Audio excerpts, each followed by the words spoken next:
ഉദരസംബന്ധമായ അണുബാധയാണ് cholera. മലിനമായ ഭക്ഷണമോ വെള്ളമോ കഴിച്ചാൽ ഒരാൾക്ക് രോഗലക്ഷണങ്ങൾ ഉണ്ടാകാം. കുട്ടികളെയും മുതിർന്നവരെയും രോഗം ഒരുപോലെ ബാധിക്കും.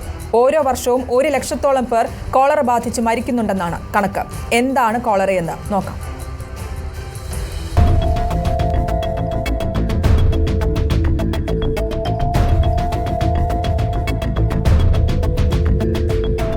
വിബ്രിയോ കോളറ എന്ന ബാക്ടീരിയ ഉണ്ടാക്കുന്ന ജലജന്യ രോഗമാണ് കോളറ.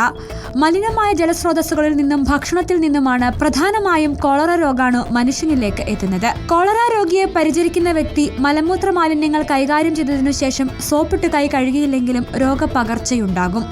രോഗാണു ശരീരത്തിൽ പ്രവേശിച്ച് മിക്കവാറും 1 മുതൽ 2 ദിവസത്തിനകം അസുഖമുണ്ടാകും. രോഗം പിടിപെട്ടാൽ 75% ആൾക്കാരും യാതൊരു ലക്ഷണങ്ങളും പ്രകടിപ്പിക്കാറില്ല. ഇവർ രോഗവാഹകരാകാറാണ് പതിവ്. ബാക്കി വരുന്ന 25 മുതൽ 30% ആളുകളിൽ കടുത്ത ഛർദി, വയറിളക്കം എന്നിവ കാണപ്പെടാം. കഞ്ഞിവെള്ളം പോലെയുള്ള മലമാണ് കോളറയുടെ പ്രത്യേകത. ലക്ഷണങ്ങൾ കാണിക്കുന്നവരിൽ നിർജ്ജലീകരണം കാരണമുള്ള സങ്കീർണതകൾ നേരിടുന്നതും മരണങ്ങൾ സംഭവിക്കുന്നതുമാണ് ഈ രോഗത്തെ ഇത്രയും പ്രശ്നക്കാരനാക്കുന്നത്. ശരീരഭാരം 10% അല്ലെങ്കിൽ അതിൽ കൂടുതൽ കുറയുന്നത് കടുത്ത നിർജ്ജലീകരണത്തെ സൂചിപ്പിക്കുന്നു. ക്ഷീണം, വരണ്ട വായ, കടുത്ത ദാഹം, കുറഞ്ഞ രക്തസമ്മർദ്ദം, ക്രമരഹിതമായ ഹൃദയമിടിപ്പ് എന്നിവയും കോളറയുടെ മറ്റ് ലക്ഷണങ്ങളാണ്. അളവിൽ കുറഞ്ഞ നിറത്തോടു കൂടിയ മൂത്രം, ക്ഷീണം, അസ്വസ്ഥത, മയക്കം എന്നിവയും കാണപ്പെടാം.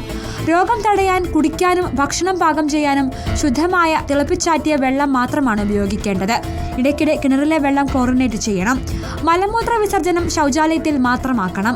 ശേഷം കൈകൾ സോപ്പിട്ട് നന്നായി കഴുകുകയും ചെയ്യുക.